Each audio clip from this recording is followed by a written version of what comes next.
देखिए, नमस्कार दोस्तों, मैं आपके सामने आज फिर से नए टॉपिक की शुरुआत करूंगा।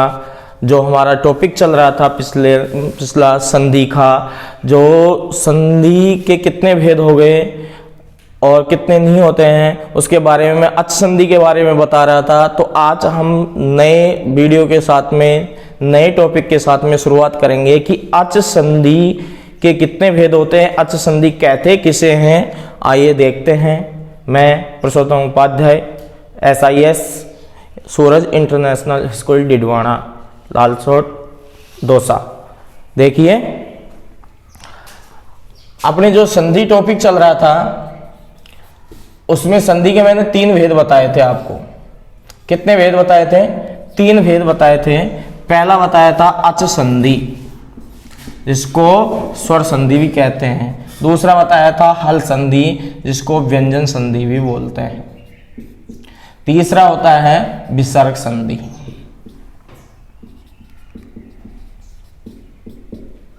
देखिए, अब जो अच संधि होते हैं, बात अपने अच संधि के ऊपर चल रही थी कि अच संधि कहते किसे हैं और अच संधि के कितने प्रकार होते हैं। तो देखिए, अच संधि वैसे तो 8 प्रकार की होती है, लेकिन अपन अभी देख रहे हैं 5 प्रकार की। सबसे पहले देख रहे हैं यण संधि। कौन सी संधि देख रहे हैं? यण संधि, जो हमारे 10th और 12th के स्टैंडर्ड में चलती है। वो 5 ही प्रकार की चलती है। कितने प्रकार की चलती है? 5 ही प्रकार की चलती है, इसलिए मैं 5 ही प्रकार की आपको बता रहा हूं। दूसरी होती है दीर्घ संधि।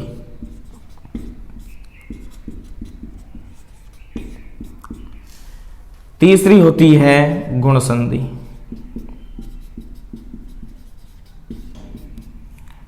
चौथी होती है वृद्धि संधि।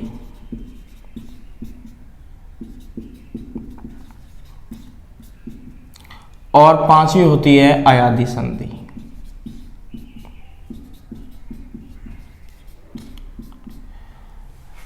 वैसे तो 10वीं के सिलेबस के अनुसार इन संधियों को आगे और भी बढ़ा दिया गया है। तो उनमें देखिए, एक होती है पूर्व रूप संधि,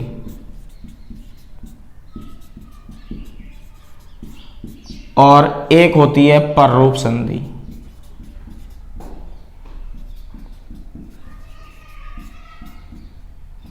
तो इन संधियों के बारे में अपन चर्चा करेंगे कि इन संधियों की परिभाषा कैसी है, परिभाषा क्या है, कैसे बनती है, कैसे इनका निर्माण होता है, कैसे इनको अपन बनाते हैं। तो देखिए, सबसे पहले अच संधि की जो परिभाषा है वो देखिए कि 2 स्वरों को आपस में मिलाने पर, 2 स्वरों को आपस में मिलाने पर जो परिवर्तन होता है उसे स्वर संधि कहते हैं। 2 स्वरों को आपस में मिलाने पर जो परिवर्तन होता है उसे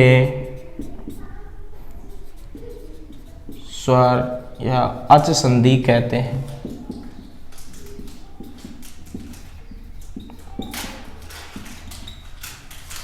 ठीक है। अब इसका जो पहला जो भेद आता है वो आता है यण संधि। सबसे पहला जो भेद आता है वो आता है यण संधि। तो यण संधि के बारे में अपन चर्चा करेंगे कि यण संधि क्या है। तो देखिए, हमारी यण संधि के बारे में, तो यण संधि में कुछ भी नहीं है, एक सूत्र आता है, आपको सूत्र याद करना पड़ेगा कि इको यणची,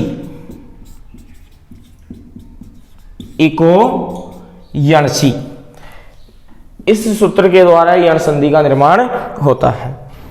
अब यण संधि, अब इको यणची का मतलब क्या होता है? अब देखिए, इको यणची, जो मैंने माहेश्वर सूत्र बताए थे आपको, उन माहेश्वर सूत्रों में आप पहले सूत्र का दूसरा जो वर्ण होता है उससे लेकर के दूसरा सूत्र का जो अंतिम वर्ण है क, वहां तक हलंत वर्णों को छोड़ करके बाकी वर्णों को अपन को गिनना है और वर्णों को यहां से लिखना है ई से लेकर के क तक। तो हलंत वर्णों को छोड़ देना है, सूत्र के अंत में जो हलंत वर्ण है उनकी गिनती नहीं की जाती है और बाकी जितने भी बीच में आते हैं उन वर्णों को अपन गिनते हैं। तो देखिए इको यणची, इक स्थाने, इसका जब वृत्ति हम बोलेंगे, इसका अर्थ जब हम बोलेंगे तो वो हो जाएगा कि इक के स्थान पर यण आदेश होता है। कब होता है? अच परे रहते। कब होता है? अच परे रहते। अच का मतलब आप जानते ही हो कि अच का मतलब क्या है। अच का मतलब होता है स्वर। अच का मतलब क्या होता है? स्वर। यानी स्वर यदि बाद में है तो इक के स्थान पर यण आदेश हो जाता है। तो इसका अर्थ लिख लीजिए कि इक स्थाने यण शादची परे, यानी इक के स्थान पर, इक के स्थान पर यण होता है।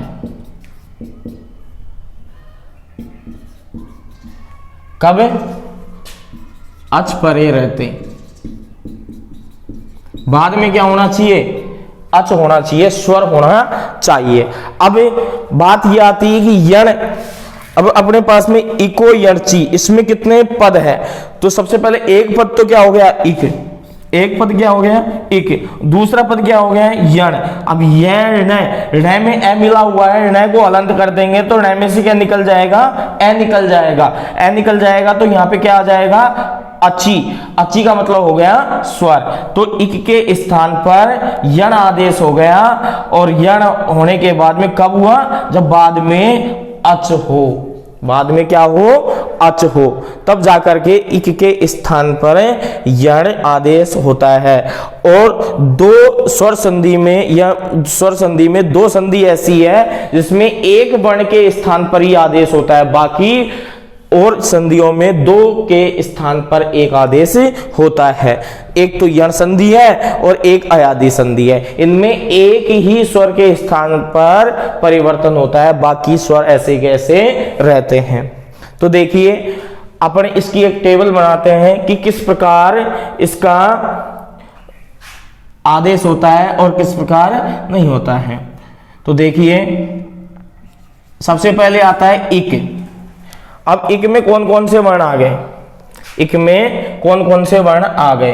तो इक में अपने माहेश्वर जो सूत्र लिखवाए थे उनमें देखिए आप ई से लेकर के ई, उ, री, इधर से आई ऊण होता है। ऋण को छोड़ दिया क्योंकि ऋण हलंत था, इसलिए हमने उसको छोड़ दिया।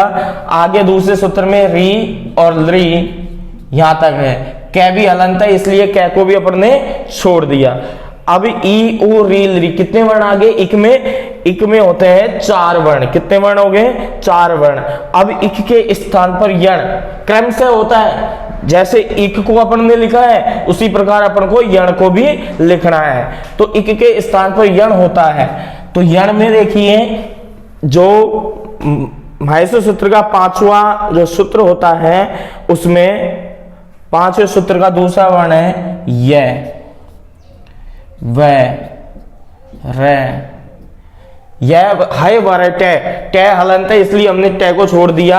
आगे छठा सूत्र है लण, ण भी हलंत है इसलिए हमने ण को छोड़ दिया क्योंकि यण तक लेना था अपन को। यह से लेकर के ण तक उसके बीच में आने वाले जितने भी वर्ण हैं उनको अपन को लेना था।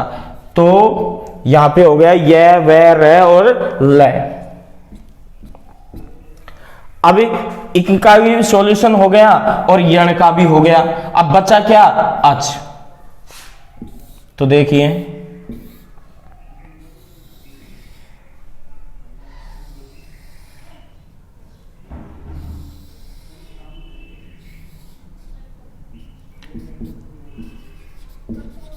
अच यानी स्वर, यह अच का भी सॉल्यूशन हो गया। अब ई के स्थान पे यह हो गया, ऊ के स्थान पे वह हो गया, री के स्थान पे र हो गया, री के स्थान पे ल हो गया। कब हुआ? जब इन वर्णों के बाद में अच हो, समान अच नहीं हो, इसमें विपरीत अच होना चाहिए, यानी अलग से स्वर होना चाहिए। जैसे ई है, ई के समान स्वर नहीं होना चाहिए, नहीं तो दूसरी संधि का निर्माण हो जाएगा। इसलिए ई के बाद में यदि ऊ आ जाता है, ई के बाद में ए आ जाता है, तो ई के स्थान पे क्या हो जाता है? यण हो जाता है। क्या हो जाता है? यण हो जाता है। और इसका एक विशेष नियम होता है, इस संधि को करने के लिए एक विशेष नियम होता है कि ई ऊ री री के स्थान पे जब अपने यण करते हैं, ये वह करते हैं अच के बाद में, तो हमेशा यह वह र और ल के वर्ण के पहले हमेशा आधा वर्ण आता है। कौन सा वर्ण आता है? यह वह ल के पहले हमेशा आधा वर्ण आता है। इसलिए अपन को ध्यान रखना है कि कौन सा शब्द है, कौन सा नहीं है, उसके पहले आधा वर्ण, इन वर्णों के पहले आधा वर्ण है क्या, अपन संधि विच्छेद करके देखते हैं, उनको समझते हैं कि भाई ये हमारा यण संधि का एग्जाम्पल हो सकता है। तो देखिए, अभी ये तो समझ में आ गया होगा आपके कि ई के स्थान पे यह, ऊ के स्थान पे वह, री के स्थान पे र और री के स्थान पर ल होता है। कब होता है? जब बाद में अच हो। बाद में क्या होना चाहिए? अच होना चाहिए। ये तो हो गई इसकी टेबल। यहां तक आप उतारिए इसको।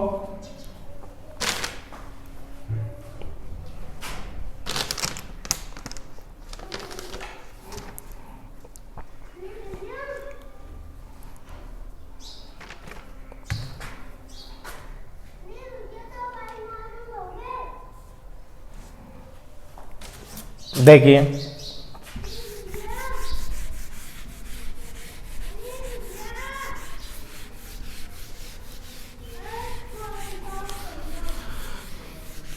यहां टेबल तक उतार लिया आपने सभी ने।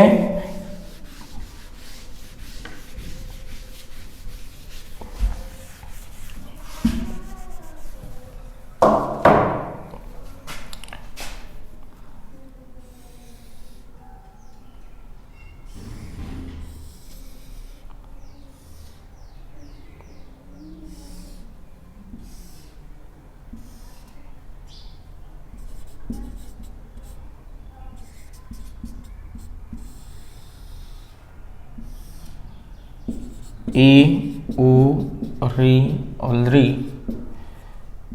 यह वह र और ल, बाद में क्या हो गया? अच स्वर।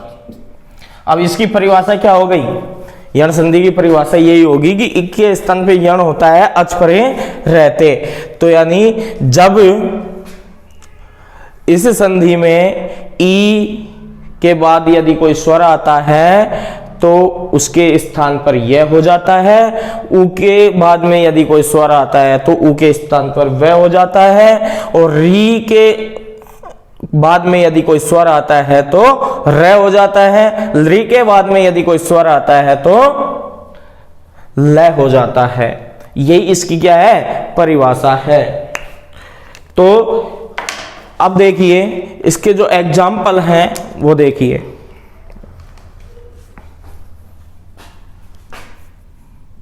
जैसे शब्द है प्रत्येक,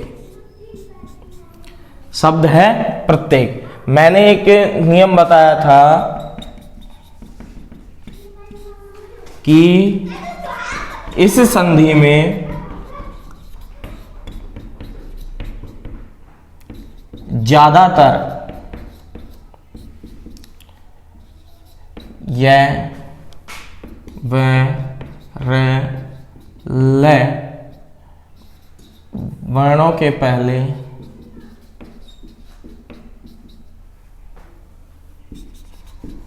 आधा वर्ण आता है।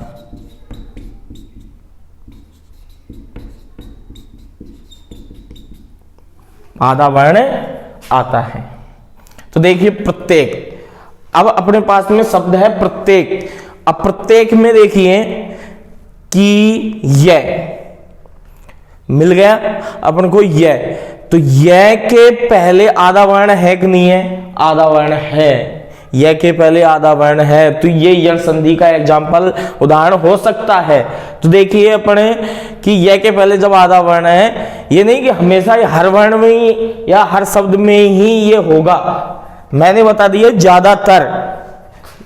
ज्यादातर यह वर्णों के पहले आधा वर्ण आता है। हर वर्ण के पहले आधा वर्ण नहीं आने से यण संधि का निर्माण नहीं होता है। तो देखिए यहाँ पे प्रत्येक में तय आधा है, तय आधा अपन ने ऐसे कैसे रख दिया।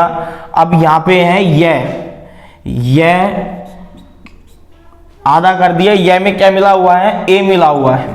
यह में क्या मिला हुआ है? ये ए मिला हुआ है और बाद में क्या है? कै। अब यह के बाद में ए है तो मतलब यह के स्थान पे ई हो जाएगा, क्योंकि यह के बाद में स्वर होना चाहिए, होगा तो हो जाएगा। तो यह किसके स्थान पे होता है? ई के स्थान पे यह होता है। तो जब हम संधि विच्छेद करेंगे तो इसको यह के स्थान पे क्या कर देंगे?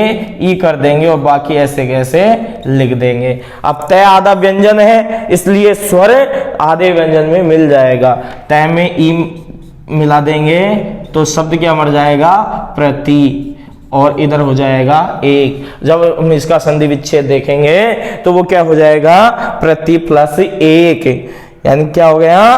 प्रति प्लस एक। अब इसको जब मिलाएंगे, इन वर्णों को मिलाएंगे, इनकी निकटता देखेंगे कि कौन कौन से वर्णों में इनकी निकटता बढ़ रही है।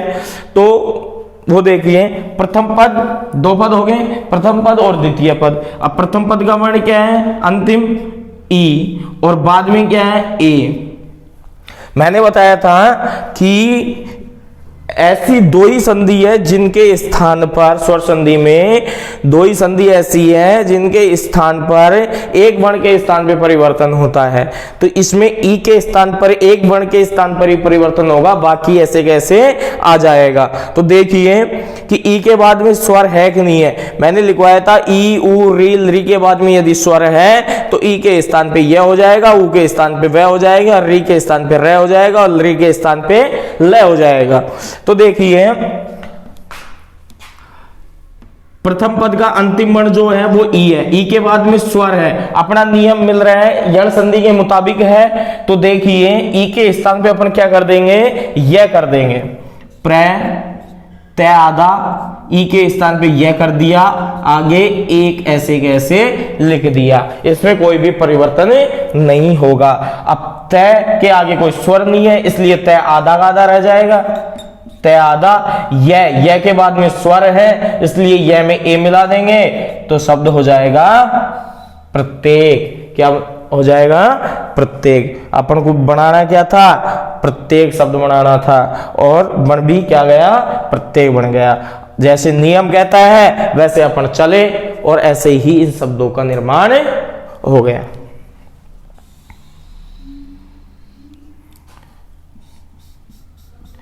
शब्द है शुद्ध्युपास्य।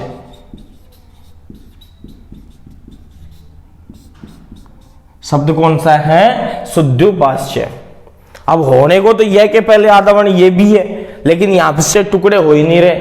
यहां से जहां से टुकड़े होते हैं, संधि तभी होती है जब सार्थक शब्द होते हैं। दोनों पदों में सार्थक शब्द आने चाहिए, तभी जाके यहां संधि विच्छेद होगा, नहीं तो नहीं होगा। तो देखिए यहां यह है, यह के पहले आधा वर्ण है, तो अपन समझ गए तुरंत कि ये यण संधि का ही उदाहरण है।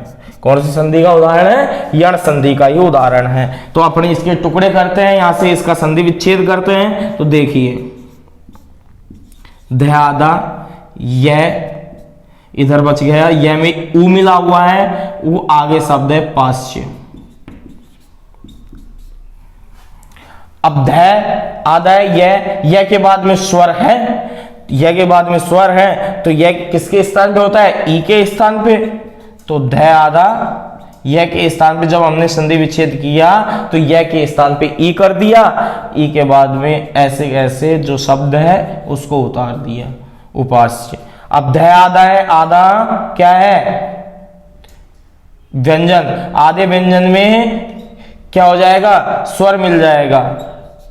यहाँ पे ये नहीं कि छोटी ई के स्थान पे होता है, यानी दोनों ई, दीर्घ ई और ह्रस्व ई दोनों के स्थान पे होता है, इसलिए ध में ई मिला देंगे तो शब्द हो जाएगा सुधी, और इधर हो गया उपास्य,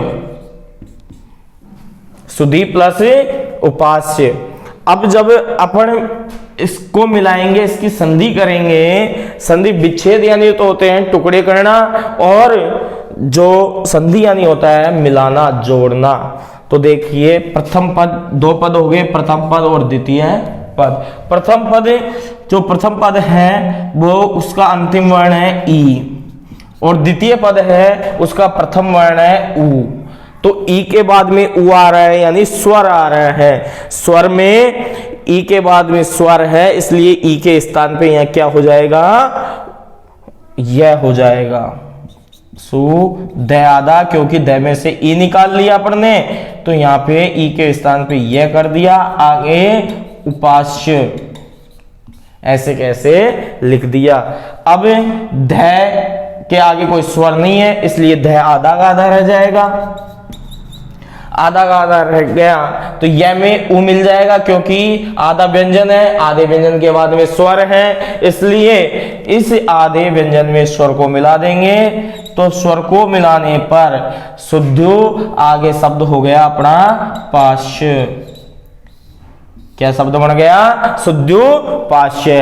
अपन को बनाना क्या था, शुद्धोपास्य बन गया अपना। आ रही है समझ में आपके? तो देखिए अगला एग्जाम्पल देखिए,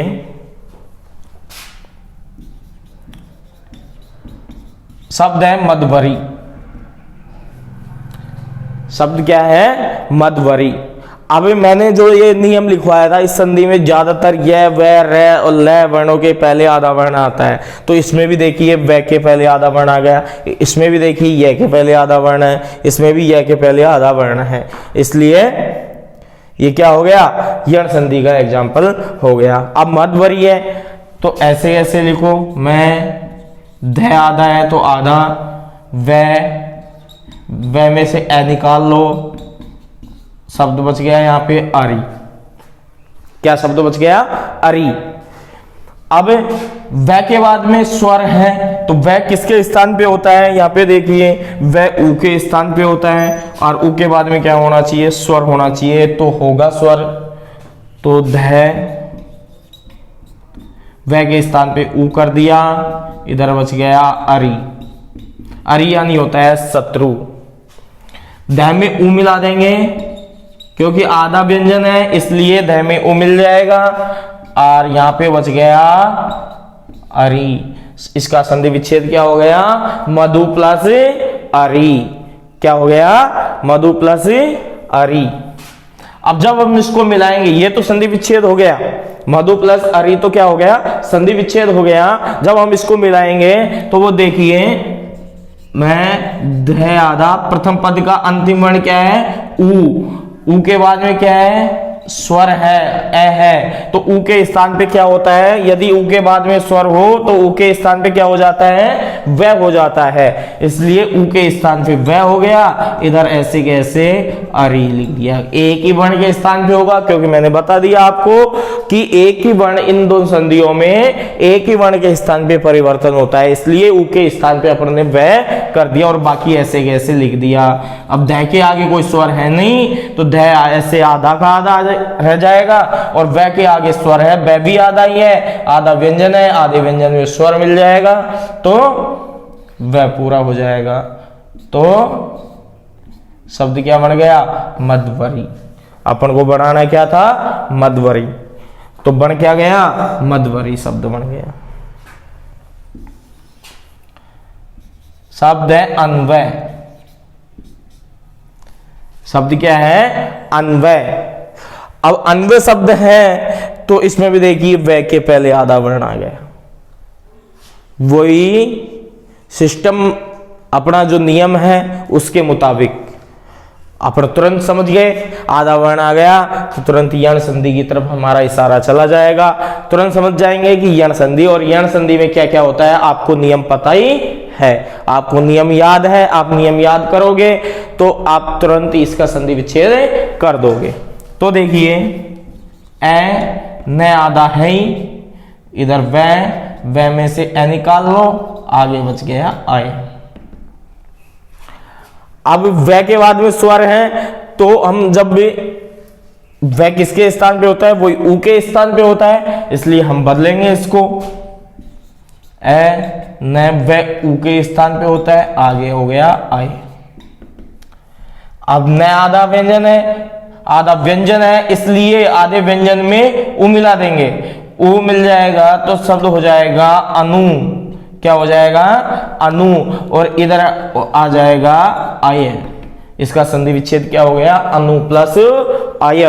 अनु प्लस आय जो संधि विच्छेद हो गया, जब हम इसको मिलाएंगे, संधि करेंगे इसकी, तो ए न आधा, अब यहाँ ऊ है, प्रथम पद का अंतिम वर्ण क्या है? ऊ है, और द्वितीय पद का प्रथम वर्ण है ए। तो ऊ के स्थान पे, ऊ के बाद में स्वर है, अपने नियम के मुताबिक है, ऊ के बाद में स्वर होने पर ऊ के स्थान पे व आदेश हो जाता है, तो ऊ के स्थान पे व हो गया, आगे आई ऐसे कैसे रख दिया। अब न आधा है, न के आगे कोई भी स्वर नहीं है, इसलिए न ऐसे कैसे आधा रह जाएगा। आने व में ए मिला देंगे, क्योंकि आधा व्यंजन है, इसलिए आगे स्वर है, दोनों मिल जाएंगे, वह पूरा हो जाएगा, और आगे शब्द हो जाएगा अन्वय। शब्द क्या बन गया? अन्वय। आ रही है दोस्तों समझ में? तो देखिए आगे तीसरे एग्जाम्पल की तरफ अपन चलते हैं। तो देखिए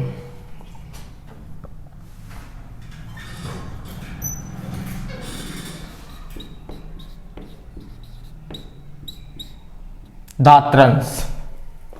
तीसरा एग्जाम्पल क्या हो गया? दात्रंश।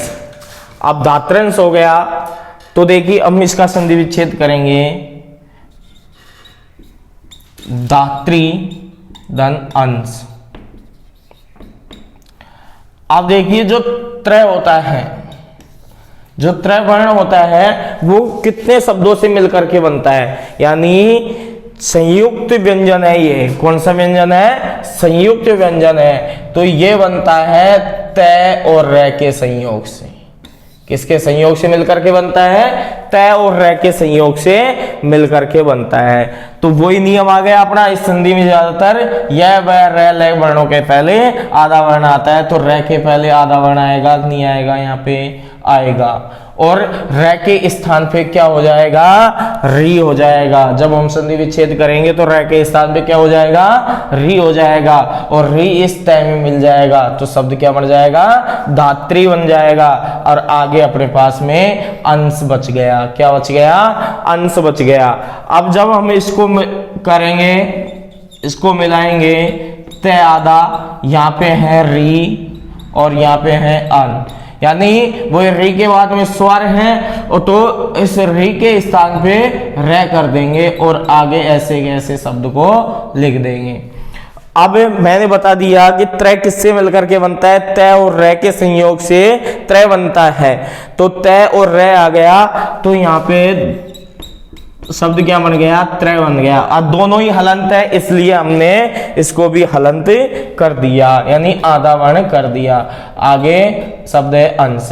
अब आधा त्रय है, तो इसमें स्वर मिल जाएगा, तो स्वर में हो जाएगा, शब्द बन जाएगा धात्रंश। क्या बन जाएगा? धात्रंश। बनाना क्या था अपन को? धात्रंश। देखिए उसके बाद में लास्ट एग्जाम्पल आता है, वो आता है लाकृति। लाकृति में देखिए लृ प्लस आकृति। लृ प्लस आकृति, जब इसका संधि विच्छेद होगा तो लृ प्लस आकृति हो जाएगा। तो अपने नियम के मुताबिक लृ के बाद में स्वर होना चाहिए, अगर स्वर नहीं होगा तो लृ के स्थान पर ल नहीं होगा, इसलिए लृ के बाद में स्वर है, इसलिए लृ के स्थान पे सीधे ही क्या आदेश हो गया, ल आदेश हो गया। और ल आदेश होने के बाद में अपना शब्द है आकृति, ऐसे कैसे उतार दिया। अब उतारने के बाद में ल आधा व्यंजन है, आधे व्यंजन में स्वर मिल जाएगा, स्वर मिलने के बाद में ये हो गया ला, और आगे शब्द है अपना कृति। तो शब्द क्या बन गया, लाकृति। क्या बन गया, लाकृति शब्द बन गया। ठीक है। इसके बाद में आता है एक गसलादेश शब्द। क्या आता है, गसलादेश। तो गसलादेश में इसका जब हम संधि विच्छेद करेंगे, तुमने सोचा होगा कि इसमें आधा वर्ण नहीं आया है, तो मैंने ज्यादातर वर्णों में बताया था, हर वर्ण में नहीं बताया था, इसलिए इन वर्णों में आधा वर्ण नहीं आता है। इसलिए इसमें ये एग्जाम्पल ये बता देता हूं मैं, इसमें आधा वर्ण है, तो ल के पहले आधा वर्ण है। जब हम इसको संधि विच्छेद करेंगे, से आधा ल है, ल के बाद में ल में से आ निकाल दिया, आगे शब्द आ गया आदेश। अब ल के बाद में स्वर है, तो ल किसके स्थान पे होता है, लृ के स्थान पे ल होता है। तो हम भी यहाँ पे से आधा ल के स्थान पे लृ कर देंगे, आगे शब्द आदेश ऐसे कैसे लिख देंगे। अब से आधा है, आगे कोई स्वर नहीं है, इसलिए शब्द हो जाएगा गसलरी प्लस आदेश। क्या हो गया, गसलरी प्लस आदेश। अब वही लृ के बाद में स्वर है, लृ के बाद में स्वर होना चाहिए, तो लृ के स्थान पे क्या हो जाएगा, ल हो जाएगा।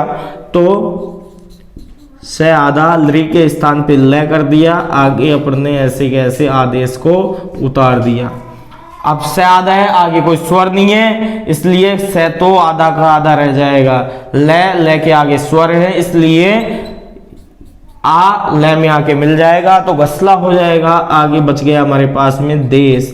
शब्द क्या बन गया, गसला देश। बनाना क्या था, गसला देश।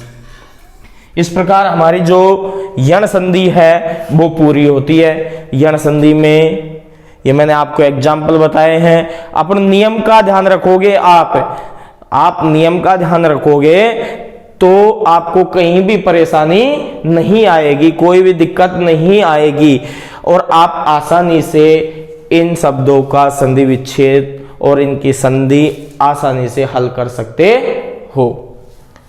यह है यण संधि। आप